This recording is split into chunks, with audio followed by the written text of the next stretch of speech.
17 दिन पहले जिस बेटी को दुल्हन बनाकर विदा किया, अब उसी की अर्थी सजानी पड़ी है। घटना इंदौर के पास महू की है। आखिर क्यों और कैसे नवविवाहिता की मौत हुई, सुनेंगे तो आप भी हैरान रह जाएंगे। आपको बता दें कि अंजलि और विक्रम की शादी 21 मई को हुई थी। करीब साल डेढ़ साल तक अंजलि और विक्रम एक दूसरे को जानते थे, उनकी फोन पर भी बात होती थी। लेकिन किसी को क्या मालूम था कि शादी के बाद यही विक्रम इतना बदल जाएगा कि बेटी ने पिता को फोन कर इस बात की आशंका जताई थी कि ससुराल में सब कुछ अच्छा नहीं चल रहा है, कभी भी उसके साथ कुछ हो सकता है। पिता जब तक अपनी बेटी के पास पहुंचता, उससे पहले ही उसकी बेरहमी से हत्या कर दी गई थी। पति ने ही इस लड़की पर धारदार हथियार से 10 से 12 वार किए। पुलिस की शुरुआती तफ्तीश के मुताबिक आरोपी ने अपनी पत्नी पर धारदार हथियार से एक के बाद एक 12 वार किए, जिससे महिला ने मौके पर ही दम तोड़ दिया। वहीं आरोपी पति खुद भी इस घटना में घायल हो गया। शादी की तस्वीरें आपके टीवी स्क्रीन पर हैं, लेकिन कहानी बेहद दर्दनाक है। 7 दिन पहले ही डोली उठी थी, अब अर्थी। 12 बार धारदार हथियार से पत्नी को मारा। बेटी ने पापा को फोन किया था और कहा था कि यहां पर कुछ अच्छा नहीं चल रहा।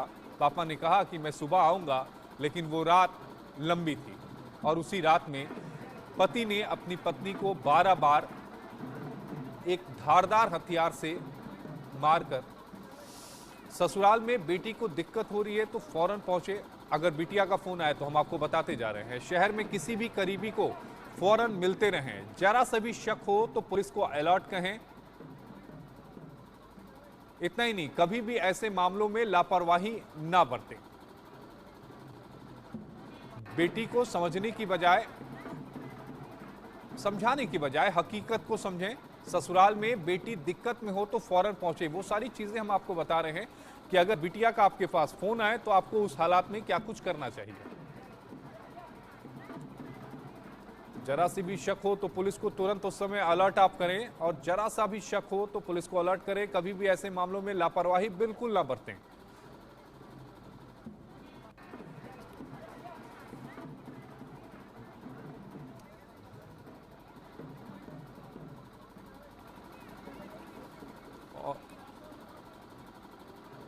और इसी खबर पर हमारे साथ पीड़िता के भाई रुपेश हमारे साथ लाइव जुड़े हैं।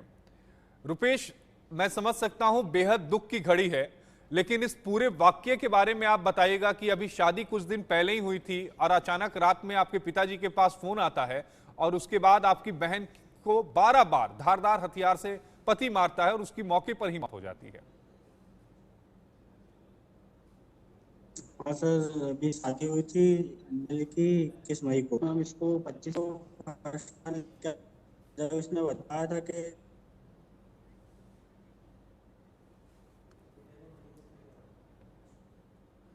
तो अंजलि पर 10 से 12 बार चाकू से हमला किया गया। 17 दिन पहले ही अंजलि और विक्रम की शादी हुई थी। तो पिता का आरोप है कि दहेज के लिए बेटी को मारा गया है। बेटी ने कहा था कि पिता मुझे बचा लो। बेटी ने रात में फोन किया था। पिता ने कहा कि मैं सुबह आके तुम्हें लेके जाऊंगा, लेकिन वो रात लंबी थी और पति ने 12 बार धारदार हथियार से मारकर पत्नी को मार दिया। तो अंजलि पर 10 से 12 बार चाकू से पति ने हमला किया। पापा के पहुंचने से पहले ही बेटी की हत्या हो गई। इस खबर को आपके लिए देखना और समझना बेहद जरूरी है कि समाज में क्या कुछ हो रहा है। पिता ने यह आरोप लगाया है कि दहेज के लिए बेटी को मार डाला और बेटी ने कहा था कि पिता मुझे बचा लो। बेटी ने फोन किया, पापा मुझे बचा लो। पति विक्रम ने पत्नी अंजलि को मौत के घाट उतार दिया। तस्वीरें भी हम आपको दिखा रहे हैं जिस वक्त शादी हुई थी, और शादी के महज कुछ दिनों के बाद ही इस तरह की घटना हुई। 17 दिन पहले अंजलि और विक्रम की शादी हुई थी। 17 दिन पहले की वो तस्वीरें हम आपको दिखा रहे हैं। और सीधे हम अपने सहयोगी नाज पटेल के पास चलते हैं। हमारे साथ लाइव जुड़े हैं नाज। 17 दिन पहले विक्रम की अंजलि के साथ शादी हुई थी। एक रात पहले अंजलि ने अपने पिता को फोन किया था बचाने के लिए, लेकिन पहुंच नहीं पाए पिता ने कहा कि मैं सुबह आऊंगा, लेकिन वो रात लंबी थी और उस रात में ही पति ने अपनी पत्नी को 12 बार धारदार हथियार से मारा, जिससे मौके पर उसकी मौत हो गई। अभी उस समय इसका जो पति है, क्या उसे पुलिस ने गिरफ्तार कर लिया है और क्या मामले में कुछ और लोगों को भी आरोपी पिता की तरफ से बनाया गया है क्या? बिल्कुल आसिफ, आपने सही कहा। इंदौर के पास जो महू में ये पूरा घटनाक्रम हुआ है वो काफी दुखदाई है। मृतका अंजलि, जिसकी महज 17 दिन पहले ही शादी हुई थी, उसको उसके पति ने ही मौत के घाट उतार दिया। अंजलि ने कई अपने दाम्पत्य जीवन के यहाँ पे सपने सजोए थे, लेकिन वो सपने उसके पूरे ना हो सके। मृत्यु के एक दिन पहले ही उसने अपने पिता से गुहार लगाई थी कि आप मुझे लेने यहाँ पर आ जाइए, क्योंकि मुझे लगातार जो ससुराल में है वो परेशान किया जा रहा है। अंजलि ने अपने पिता को ये भी कहा था कि मुझे दहेज को लेकर परेशान किया जा रहा है। अंजलि के पति विक्रम ने उसके ऊपर कम से कम 12 से 15 वार किए धारदार हथियार से, जिससे मौके पर ही अंजलि की मौत हो गई। उसके बाद उसके पति विक्रम ने खुद को भी यहां पर घायल किया है। बहरहाल उसको पुलिस ने हिरासत में लिया है और जो आरोपी है उसका भी उपचार इंदौर के एमवाय अस्पताल में चल रहा है। जैसे ही इस घटनाक्रम की जानकारी पूरे क्षेत्र में लगी है, पूरी सनसनी फैल गई यहां पर। आसिफ जी, नाज आप हमारे साथ बने रहिएगा, क्योंकि हमारे साथ अंजलि के भाई रुपेश यादव भी लाइव जुड़ गए हैं। रुपेश, मैं समझ सकता हूं रुपेश टेक्निकल कमियों की वजह से संपर्क नहीं हो पा रहा है, लेकिन हमारे साथ विक्रम के मामा अजय हैं। अजय जी, आपको मेरी आवाज आ रही है? भाई भाई भाई जी हाँ, आ रहे भाई हूँ मैं उसका। अजय जी, इन 17 दिनों में ऐसा क्या हुआ कि अभी शादी हुई थी और विक्रम ने 17-12 बार चाकू से अंजलि की हत्या कर दी? पिता ये आरोप लगा रहे हैं कि ये पूरा मामला दहेज का है।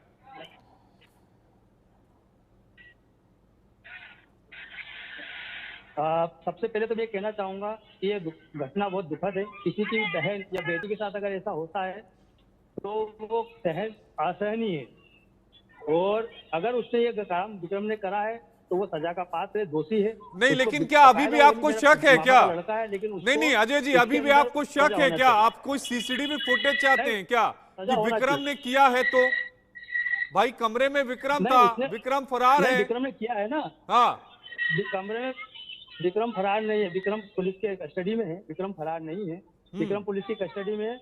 मर्डर जहाँ वहां की जो स्थिति देख के बिल्कुल स्पष्ट किया जा सकता है कि विक्रम ने उसकी हत्या की। इस चीज से कोई वो नहीं, दो राय नहीं है कि विक्रम ने नहीं की है। किसी की बहन या बेटी के साथ अगर ऐसा किया जाता है तो बहुत दुखद है, बहुत गलत है। हम उसका किसी प्रकार से सहयोग नहीं करते हैं विक्रम का, और ना ही हम उसके पक्ष में हैं। लेकिन इनके माता पिता द्वारा जो दहेज प्रताड़ना का बताया जा रहा है वो पूर्णतः गलत है। हमारे पूरे गौली समाज, यादव समाज में हमारे करीब 40-50 जिलों में हमारे समाज है जहाँ कहीं भी आज दहेज का लेन देन का प्रकरण नहीं आता है, और ना ही हम समाज में कोई दहेज का लेन देन करते हैं।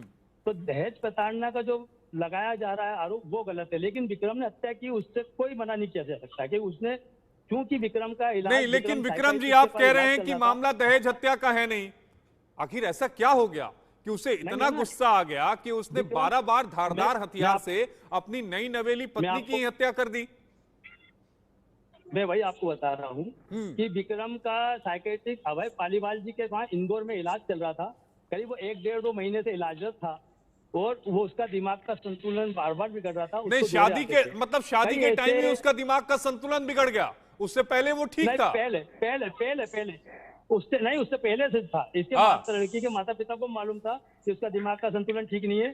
16 तारीख के दिन लड़की के माता पिता के यहाँ विक्रम और विक्रम के पिताजी गए थे। वहाँ उन्होंने बोला कि इसका संतुलन ठीक नहीं है। अच्छा, और इसका जवाब हम नाज से ले लेते हैं। हमारी सहयोगी नाज पटेल हमारे साथ जुड़ी हुई हैं।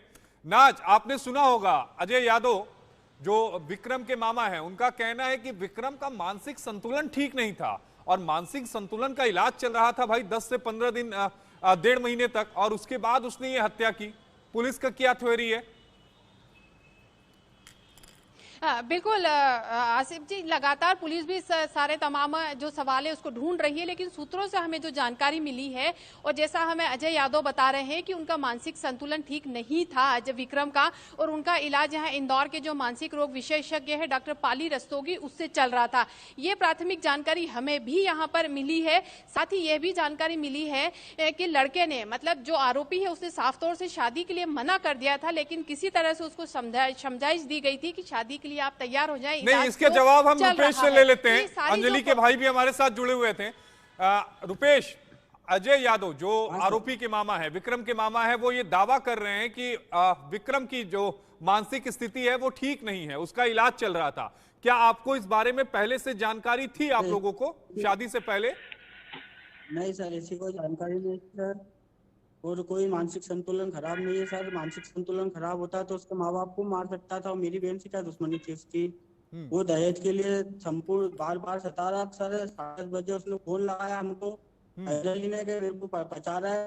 जिस टाइम पे अंजलि की हत्या की गई उस टाइम पे उसके सास, उसके पिताजी, लड़के, देवर तीनों घर में मौजूद है सर। और इसकी हत्या सुबह बजे समथिंग की गई है सर। जी रुपेश जी, एक दिन पहले, मौत से एक दिन पहले आपकी बहन ने पापा को फोन किया था और ये कहा था कि मेरी जान को यहाँ खतरा है, आप मुझे यहाँ से लेकर जाइए। पापा ने वादा किया कि मैं सुबह आऊंगा, लेकिन रात लंबी थी और उसमें हत्या हो गई। लेकिन इन 17 दिनों में क्या कुछ हुआ? खतरा नहीं सर, यूँ बोला है कि वो मारा है, बोलता पापा को मारा, गाली बोलता कर रहे हैं और मेरी वो पूरी नहीं कर रहा हो तुम। बोले हमारे जो मांगा था वो, ऐसा ऐसा बोला उसने। तो पापा ने बोला ठीक है अपन सुबह, बेटा अभी रात टाइम ज्यादा हो गया है तो अपन सुबह बात करते हैं। वो सुबह हम जा ही रहे थे सर, और इतने में ऐसी खबर आ गई। अब आप क्या चाहते हैं कि कठोर से बहुत ही कठोर, ज्यादा सर, जल्दी से जल्दी? और वहाँ पे भीड़ हो रही थी सर। हाँ। रुपेश जी, मैं यही चाहता हूं कि जल्द से जल्द आप लोगों को इंसाफ मिले, आप यही गुहार लगाएंगे और जल्दी से मामले का ट्रायल कंप्लीट हो। सर दहेज का सर, रुपेश जी, मुझे लग रहा है तकनीकी खामियां हैं। आप सभी का जुड़ने के लिए बेहद शुक्रिया। रुपेश हमारे साथ जुड़े हुए थे, जो अंजलि के भाई थे, जिन्होंने ये कहा कि कहीं से भी विक्रम का जो मानसिक संतुलन था वो खराब नहीं था। जो दावा किया जा रहा है विक्रम के मामा की तरफ से कि मानसिक संतुलन खारिज